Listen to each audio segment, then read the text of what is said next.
Ciao, I'm Julia Kay. I'm glad you are here. Nobody has visited me in ages. It's been years now. I must tell you my story, but I don't know where to begin. There is so much that I should start from my childhood, but my memories of these times are vague. I only remember the summer of 1929, when they sent me off to stay with my nanny.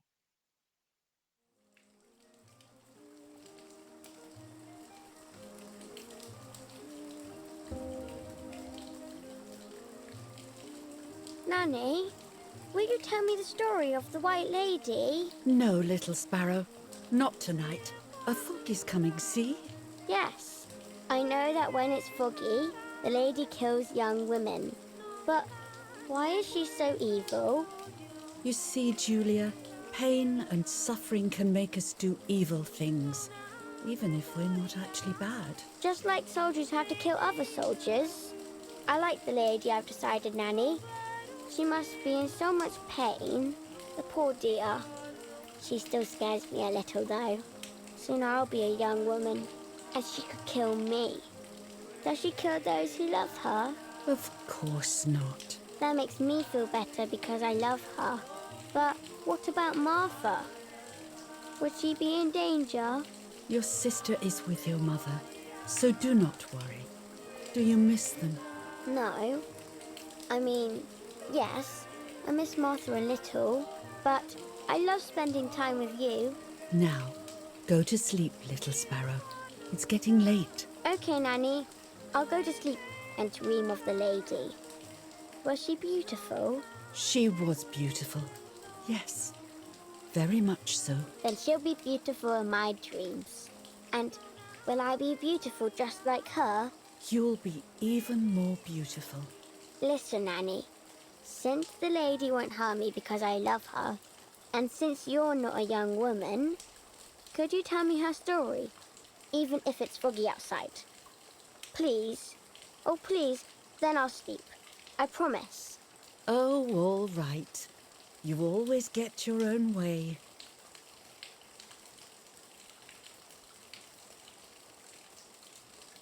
I loved Nanny and I loved that story. Every time I heard it, it sounded like a new and more mesmerizing tale. Every night I would ask her to tell me about it, even though it scared me. Even now I can remember every single day of that time and how happy I was.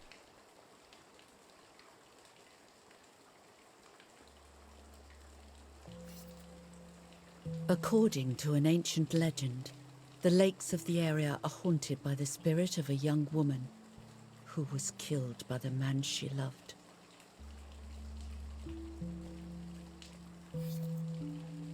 She was expecting a lover's stroll by the lake, gazing out at the old tree growing on the lake's island.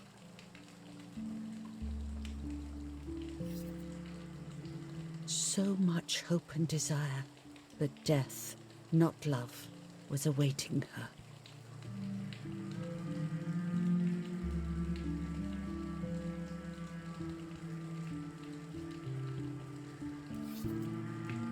In despair, the man confessed he had killed her out of jealousy.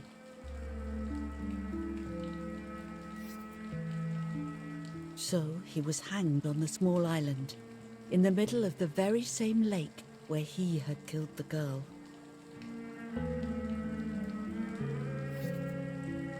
They searched everywhere, but the girl's body was never found.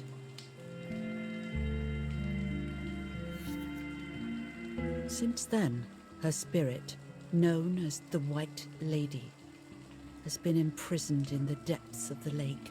She grieves eternally for the loss of the man she loved. When fog arises, the White Lady is known to leave the waters of the lake and roam the woods, looking for her long-lost love in vain. Within the fog of dawn, hunters have claimed to hear the wailing of a woman in the distance.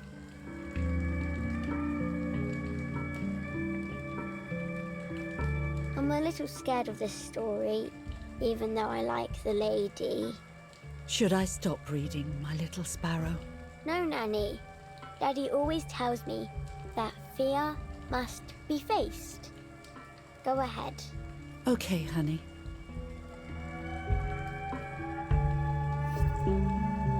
Every time the sad memory of the night she perished stirs in her soul, she takes the life of a young woman by slaying such a life in its youth.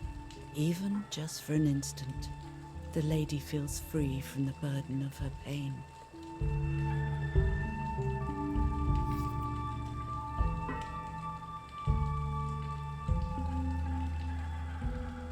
Good night, Nanny. Good night, my love. I spent almost 3 years with the nanny, but when I came home, I quickly forgot how to be happy. My memories did not return until 15 years later, in 1944, when I stayed in that house. I enjoyed setting up cameras in the woods by the lake. My father created a device that attached to the cameras. It would make them take pictures at set intervals. I was trying to photograph animals, or whatever else was in that damned place.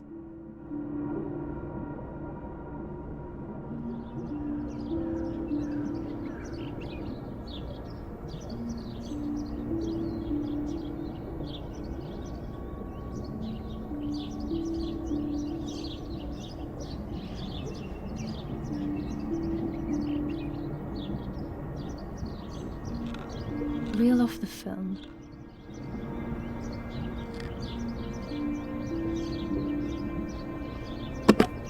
Open the camera. Remove the old roll of film.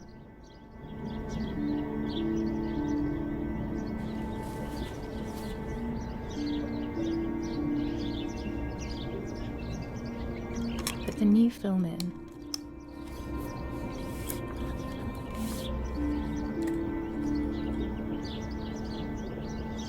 Close the camera. Load the film.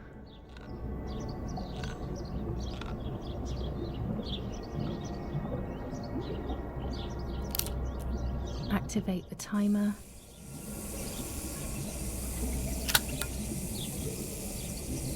Almost ready. Now to bring the image into focus.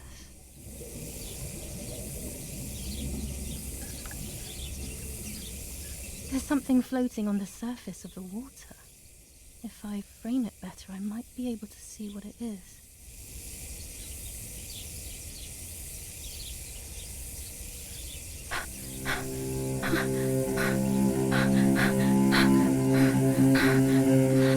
What? Is that a person? I must help them.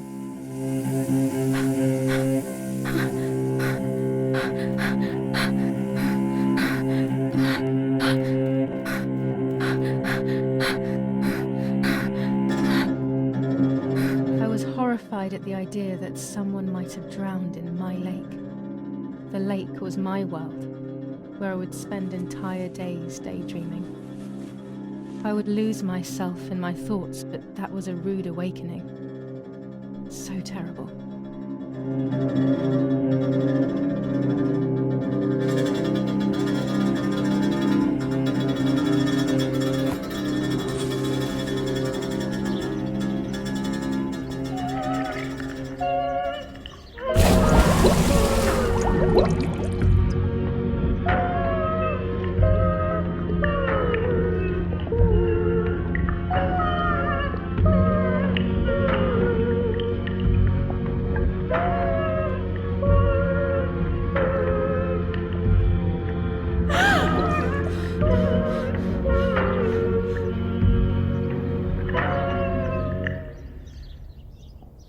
I instantly noticed that the person was wearing one of my dresses. I was scared. I dragged that lifeless body as best as I could to the shore, trying not to drown myself. Only when I lifted her in my arms did I realize who she was. It was my sister, my twin, a part of me, dead. Impossible to comprehend. I was desperate. I didn't know what to do or to think.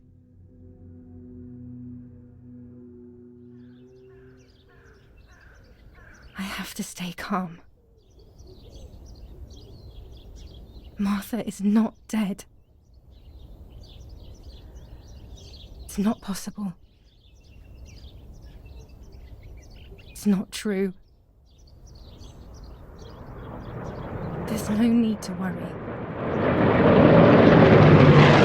Everything is fine. Everything will be fine. Martha, February 26th, 1923.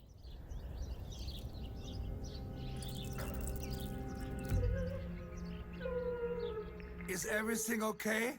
Are you hurt?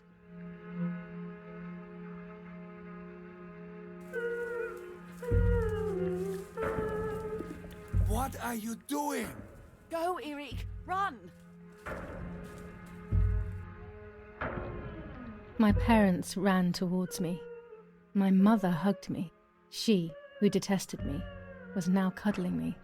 Her warmth filled me with life, and the pain became bearable. I felt protected. "Martha, are you okay?" she asked me, speaking slowly in order to let me read her lips. She thought I was deaf. She thought I was Martha. I didn't want the moment to fade, so I meekly nodded my head. I didn't realize I had done something that couldn't be undone. I would have to pretend to be Martha forever.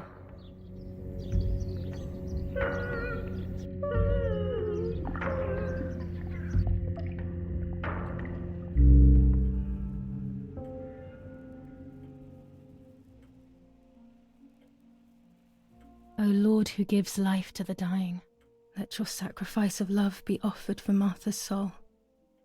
Into your hands I also entrust my spirit, so that I may be reunited with her in perpetual light, to never suffer the desolation of purgatory. Please grant her eternal rest, O Lord, and may eternal light shine upon her.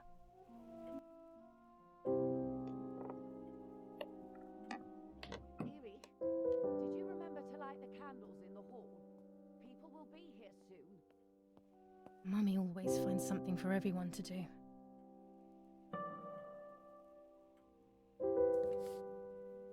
July 17th, 1944. Our family is deeply saddened and is thinking of you during this extremely... July 17th, 1944. Our hearts are with you and we share your grief in the wake of the tragic loss of your dearest Julia. July 17th, 1944, Ministry of War. Director General for Conscripts and NCOs. We are grieving over your sudden loss, and we send you our heartfelt condolences. The Lieutenant Colonel Rapporteur.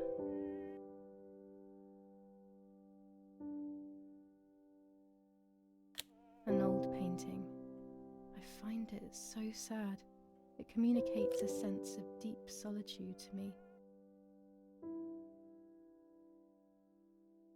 There's no reason to use the phone right now. A telegraph box. I know how to use it. Daddy taught me.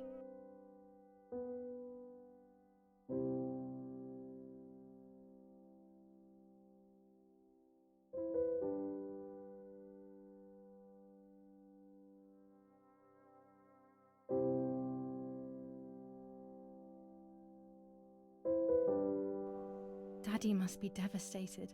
He loves me. I messed up and now I have to watch him suffer my death. I can at least light the candles and let him find some comfort in sleep.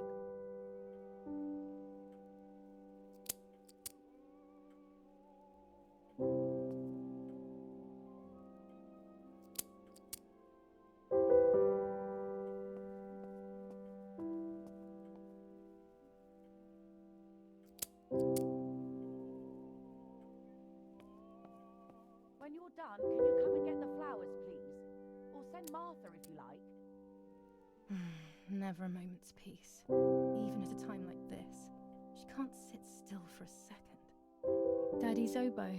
We were preparing a really nice duet together. On the rare occasions he's at home, that is.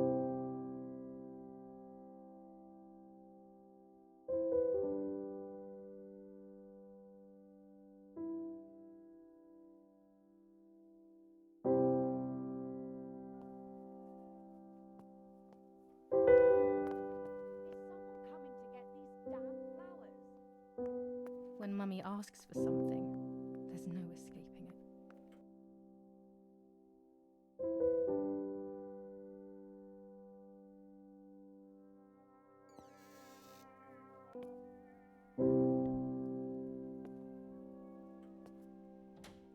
Everything always has to be perfect with her.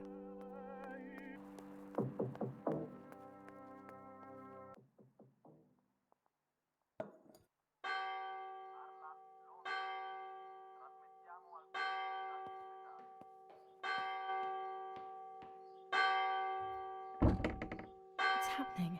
Who closed the door?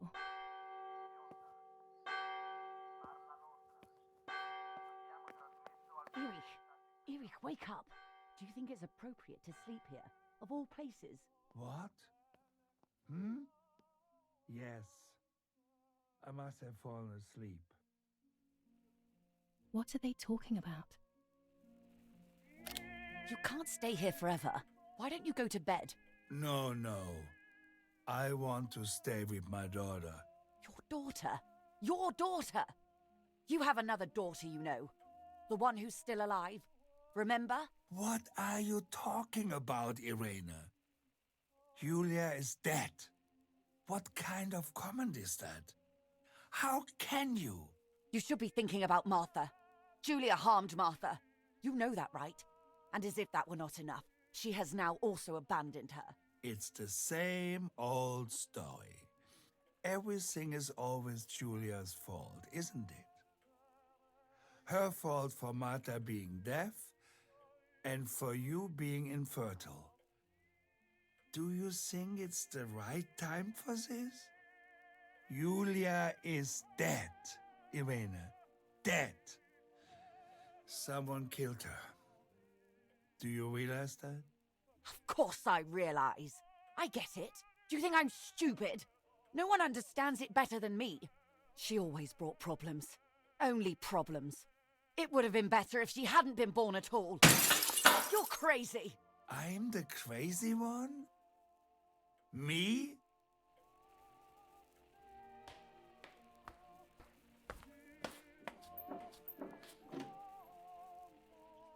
They have done this to get at me, yes.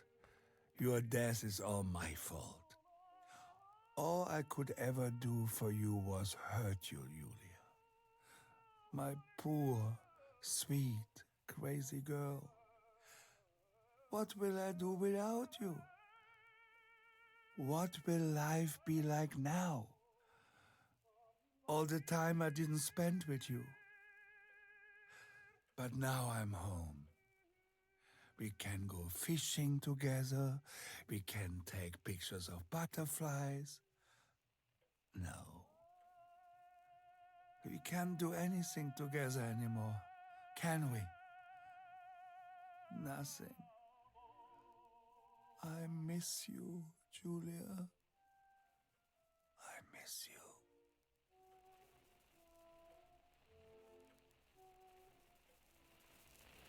While American bombings continue to devastate the peaceful towns within the Elsa Valley, we have heard some tragic news from the area of La Ramola.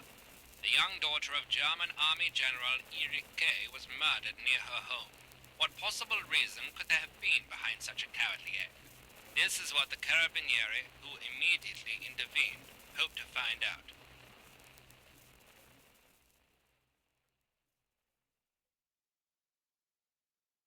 Mother didn't seem to suffer from the situation.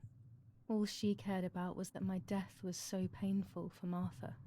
But not having me around anymore must have been a great relief to her. At the end of the day, it was better for everyone that it was me who died. And it was better for me too that people thought that. But the guilt began to consume me. That's when I started having horrible nightmares.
It was just a dream. A horrible dream. That horrendous woman and the face of my sister. I wish all of this was a dream and my sister is just sleeping in her bed. Instead, her bed is empty and this is reality.